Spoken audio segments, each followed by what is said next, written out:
जो भी संत पीर पैगंबर उस परम पिता परमात्मा के प्यार से जोड़ते हैं, उसकी मोहब्बत से जोड़ते हैं, तो उसका प्यार, उसकी मोहब्बत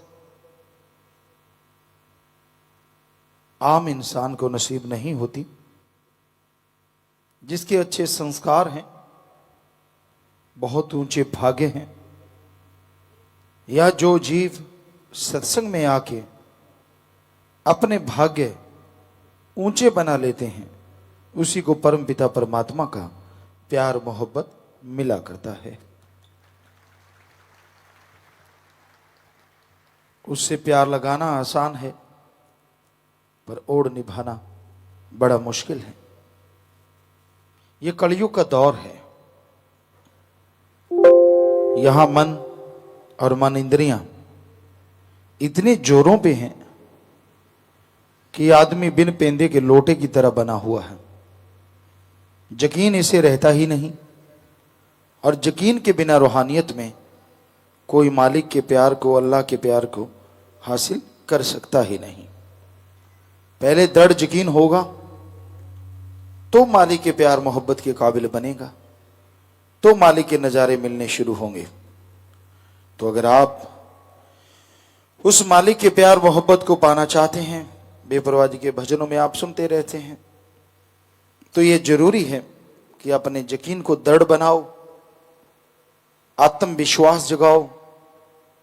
आत्मविश्वास, आत्म बल ही एकमात्र एक ऐसा रास्ता है जो इंसान को अल्लाह वाहिगुरु राम गौड़ खुदा रब से जोड़ता ही नहीं, बल्कि जीते जी परमानंद की प्राप्ति करवा देता है और मरणोपरांत मालिक की गोद में जा विराजता है। दृढ़ यकीन का लेवल कोई नाप नहीं सकता। संत पीर फकीर जानते हैं। आज के युग में इंसान की मनमती बात हर कोई स्वीकार करते जाओ तो यकीन बुलंदियों पे है। ऐसा लगता है ऐसा यकीन वाला कोई इंसान दूसरा पैदा ही नहीं हुआ। यानी वो मनमता कुछ करता फिरे, फिर भी रोको ना, टोको ना, बोलो ना, कुछ कहो ना, तो जी क्या कहना, और जरा कह के देख लो, फिर तमाशा। मन तिगड़ी नाच नचा देता है, जीव को यकीन नहीं आने देता। पर जो पीर फकीर के कहे से बुराई से रुक जाते हैं और मन के हाथ नहीं चढ़ा करते, वो भी बहुत भाग्यशाली होते हैं। मन का कोई भरोसा नहीं। कहते हैं चलता पैसा कब खोटा हो जाए, उसी तरह चलता चलता कोई मालिक का आशिक कहलवाने वाला, क्या मालूम कब औंधे मुंह गिर जाए। क्योंकि आशिक कहलवाना एक अलग बात है, आशिक बनना एक अलग बात है। आशिक कहलवाने के लिए लोगों को कुछ बातें सुना दो, कोई आपको झूठा साबित नहीं कर सकता। आप मालिक के बारे में चमत्कार सुनाओगे, मालिक की बात सुनाओगे, मालिक की चर्चा सुनाओगे, आगे से ये थोड़े कोई कहेगा कि आप झूठ बोल रहे हो। ये तो सदगुरु मौला जानता है, अल्लाह वाहिगुरु राम जानता है कि आप शरेआम झूठ बोल रहे हैं, लेकिन वो भी पर्दा रखता है। तो बेचारा आम आदमी तो फिर क्या करेगा, वो कहेगा अच्छा यार, इतना यार, वो यार, ये नहीं पता कि थोथा चना बाजे घना। जो ज्यादा अंदर से खोखले होते हैं, अपने आप को आशिक साबित करने के लिए वो ज्यादा गीत गाया करते हैं, और जो आशिक होते हैं उन्हें गीत गाने की जरूरत नहीं पड़ती, वो लाखों में से पहचाने पल में जाया करते हैं। उनको ज्यादा बोलना नहीं पड़ता, क्योंकि चेहरे पे एक अलग आभा होती है, एक अलग नूर होता है। आप खूबसूरत हैं, वो कोई नूर नहीं है। रंग सफेद काला या कैसा भी है, वो कोई नूर नहीं है। नूर तो जिसे सदगुरु पीर फकीर नवाज दे और अल्लाह वाहिगुरु की जो भक्ति करे, वो एक अलग तरह का नूर पैदा हो जाया करता है। वो काले रंग में भी, सांवले रंग में भी एक ऐसी अट्रैक्शन पैदा कर लेता है कि आदमी एक बार देखता है तो फिर देखता ही चला जाता है। तो वो नूर सतगुरु मौला के प्यार से ही मिलता है, उसकी मोहब्बत से मिलता है। बेपरवाह जी ने भजनों में लिखा है, ए सौदा तेरी बख्शिश दा ले सकदा जोर तिंगाने नहीं, कि ये तो तेरी बख्शिश होती है मौला, और आदमी उस बख्शिश को संभाल ले तो हे राम, हे अल्लाह, हे वाहिगुरु, हे गॉड, वो तेरी रहमत को पाके दोनों जहां की खुशियां मृत्यु लोक में हासिल कर सकता है। जोर जबरदस्ती कोई तेरे प्यार मोहब्बत को हासिल नहीं कर सकता। कोई दीनता रखे, कोई नम्रता रखे, मालिक से मालिक को मांगता रहे, यकीनन उसे मालिक के नजारे मिला करते हैं, वो मालिक की दया दृष्टि के काबिल बन जाया करता है। इसलिए अपने मन के लगाम कस के रखो। वो सब जानता है पर बोलता नहीं। आप क्या क्या गुल खिलाते रहते हैं, इसका मतलब ये नहीं है कि वो आपको एहसास नहीं करवाता तो आप जो मर्जी करते फिरो, फिर भरना पड़ेगा आपको, परिवार को, कुलों को, फिर पछताओगे ये कैसे हो गया। मन कहता जरा सी तो बात थी, जरा सा तो आप ऐसे किया था, जरा सी तो ये चीज थी। वो जरा सी ही बात रूहानियत से सैकड़ों किलोमीटर दूर ले जाती है, और जरा सी भी मान लो तो लाखों किलोमीटर नजदीक भी ले आती है।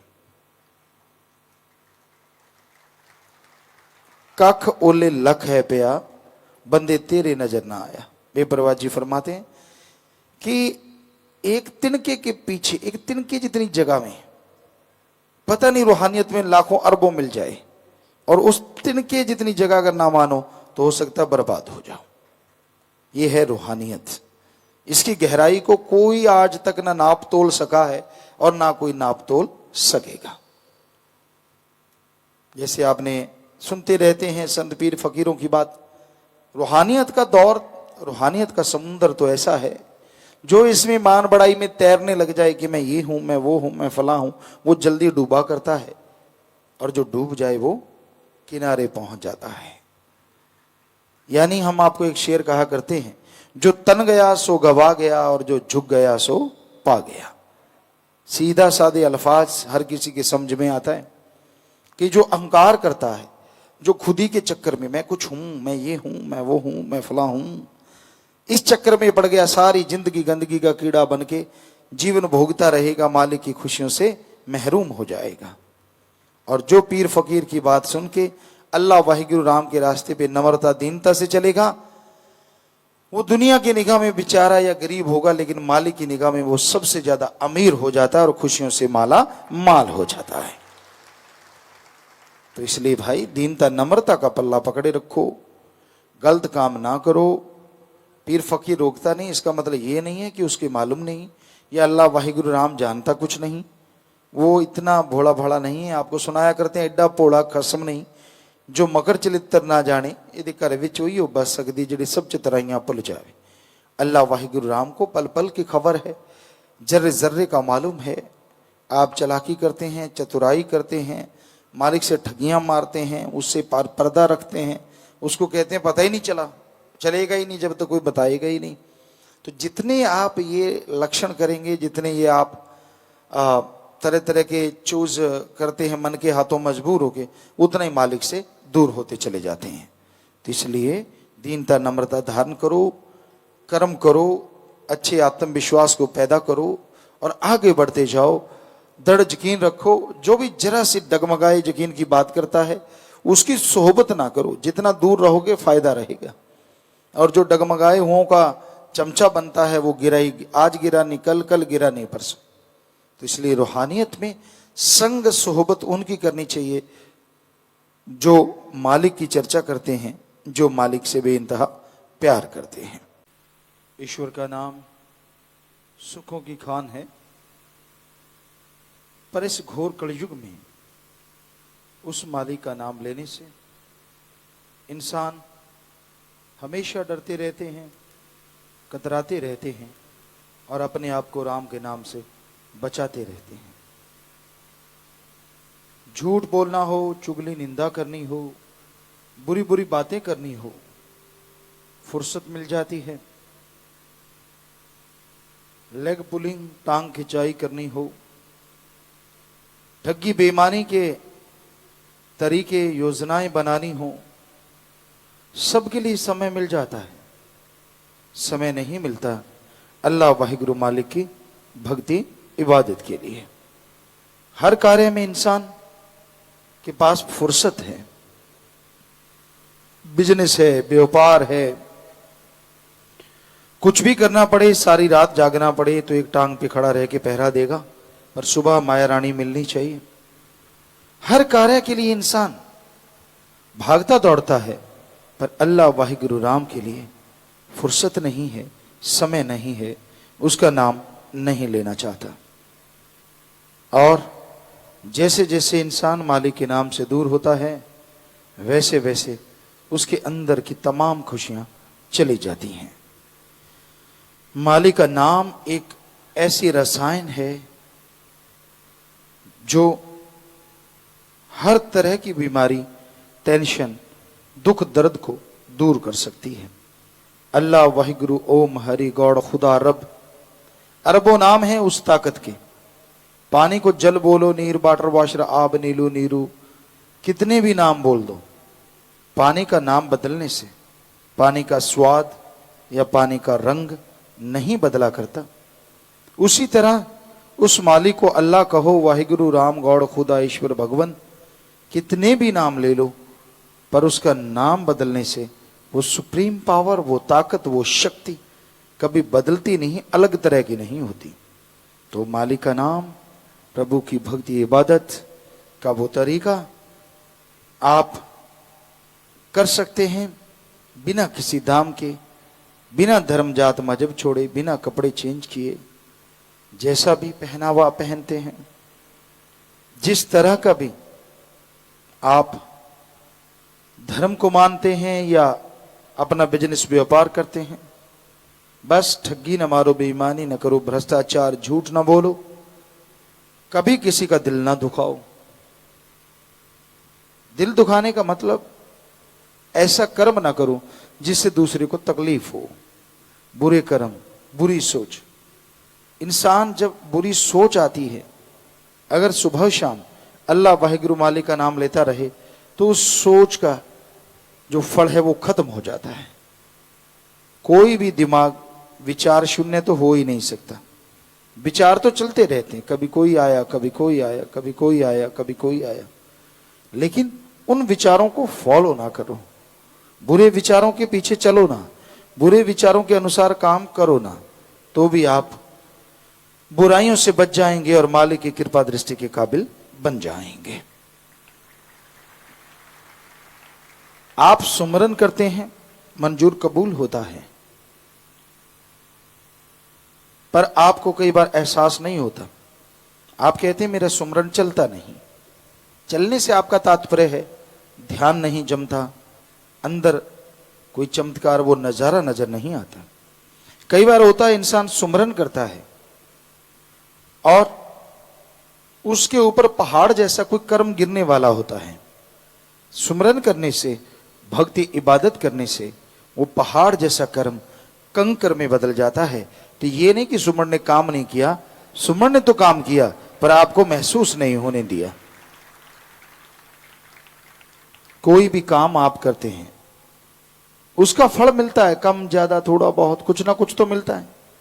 दुकानदारी कर ली, ज्यादा तजर्बा नहीं तो थोड़ा लाभ है, ज्यादा तजर्बा कुछ ज्यादा लाभ है, लेकिन कुछ ना कुछ तो फायदा है। तो हम आपको 100% गारंटी देते हैं कि अगर दुनियावी काम धंधे का जरा सा भी फायदा होता है, चाहे वो कोई भी काम हो, तो राम नाम का 100% फायदा होता है, आपने जो जाप कर लिया। गारंटेड है, 101% आपको गारंटी देते हैं। अल्लाह वाहिगुरु मालिक का नाम फायदा करेगा ही करेगा। सपने में आपके कर्म कट जाएंगे, जीते जी गम दुख दर्द चिंताओं से आप आजाद हो जाएंगे। क्या मालूम राम के नाम से, ओम हरि मालिक की भक्ति इबादत से आपके कौन से पाप कट जाएं। इसलिए मालिक का नाम अगर आप जपना चाहते हैं, उसकी भक्ति इबादत करना चाहते हैं, तो आपको कोई जोर नहीं लगेगा। परिवार नहीं छोड़ना, काम धंधा नहीं छोड़ना, जंगल पहाड़ उजाड़ों में नहीं जाना, वेशभूषा बदलना नहीं, बस अपने विचारों को बदलना है। अपने आप नहीं, सुमरन के द्वारा, राम नाम के द्वारा, अल्लाह वाहिगुरु मालिक की भक्ति इबादत के द्वारा विचार बदलते जाएंगे और आप मालिक के नजदीक होते जाएंगे। मालिक कभी किसी से कोई पैसा नहीं लेता। ये तो इंसान लेते हैं, इंसान देते हैं। ये तो इंसान का बिजनेस है, भगवान का नहीं। उसको किसी के कोई पैसे से कोई लेना देना नहीं है। तो इसलिए अगर आप मालिक की कृपा पात्र बनना चाहते हैं, उसकी खुशियां हासिल करना चाहते हैं, तो आप मालिक के नाम का सुमरन करें, उसकी भक्ति इबादत करें। वो सुमरन आपको देखी अनदेखी खुशियों से मिलाएगा, सोची ना सोची खुशियों से मिला देगा, आपकी कल्पना या कल्पना से बाहर को आपके पास ला देगा। आप कल्पना भी नहीं कर सकते वो परमानंद की प्राप्ति होगी। ये प्रैक्टिकली मेथड ऑफ मेडिटेशन। लगातार जो जाप करते हैं, लगातार जो भक्ति करते हैं, भक्ति के समय फल की आशा ना करो। फिर भी मालिक ने फल देना है, मालिक से मालिक को मांग के भक्ति करो। इससे सर्वश्रेष्ठ तरीका और कोई नहीं हो सकता। और उसकी निशानियां आनी शुरू हो जाएंगी आपको सपने में, जागते कभी ना कभी मालिक का एहसास होता रहेगा। मन मतों का संग ना करो, मन के पीछे ना चलो। कोई मालूम नहीं, आपकी आंख लगी मालिक के दर्शन दे जाएं, क्या पता। क्योंकि हो सकता है आपकी बॉडी उस काबिल ना बनी हो, या मालिक को यह भी ना मंजूर हो कि आप उस तरीके के बन जाएं, क्योंकि आपसे दुनियावी भी ऐसी बातें पड़ी हों जो आपसे लेनी हो। क्योंकि अगर लगन एक बार सुमरन में लग जाए और मालिक के नूरी स्वरूप के दर्शन हो जाएं, काम तो आदमी करता है, ये नहीं कि वो निठल्ला हो जाता है, बेकार हो जाता है, पर उसका फिर मन दुनियावी चीजों में वो मजा नहीं ले पाता जो मालिक का नजारा आता है। वो सारा कुछ त्याग बैठता है, कोई चीज की तरफ ध्यान नहीं जाता, सिर्फ क्योंकि नजारा ही ऐसा है। आम आत्मा सुमरन करके वहां पहुंचती है तो आने का नाम नहीं लेती।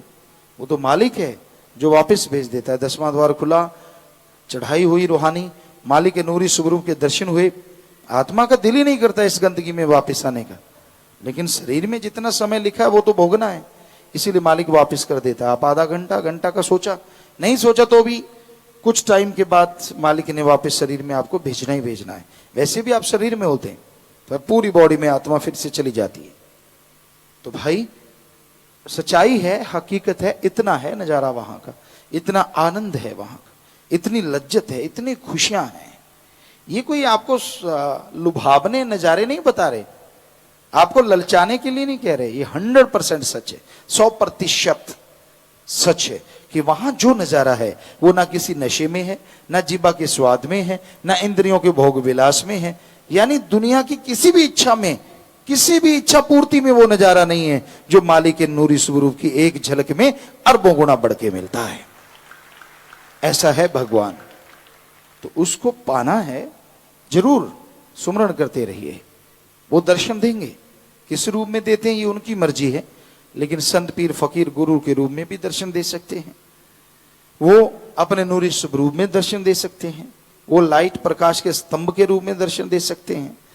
वो मर्जी के मालिक है। इंसान कहता नहीं मेरी मर्जी, नहीं तेरी मर्जी नहीं।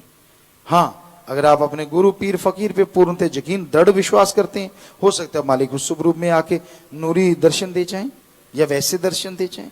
ये तो आपके यकीन की है बात कि आप किस पे यकीन करते हैं। तो भाई ये राम नाम की महिमा है, इसे अकल इल्म वाले नहीं पढ़ सकते, क्योंकि जो पढ़ के कड़ जाते हैं, सारा दिन दूध कड़ता रहता है, कड़ता रहता है, उस पे मलाई आ जाती है और उसे उतार लो तो घी भी नहीं आता, जरा सा आता है नाम मात्र। तो उस तरह कईयों का पढ़ पढ़ के कट जाते हैं। उनको मालूम होता है इतना फिर वही का वही, इतना फिर वही का वही, इतना फिर वही का वही, कोई फर्क नहीं पड़ता, गलती करते रहो, बुरे कर्म करते रहो, क्या है, कुछ नहीं होता। ऐसी फजूल बातें। ये है मन, शरेआम मन। और आत्मा कहती ना भाई ना, बुरे कर्म ना कर, लेने के देने पड़ेंगे, समय आएगा। तो आत्मा की आवाज को जिसने सुन लिया वो भगवान की खुशियों का हकदार बनता है, और वो खुद ही नहीं, परिवार कुलों का भी उद्धार होता है, और दोनों जहां की खुशियों से माला माल हो जाता है।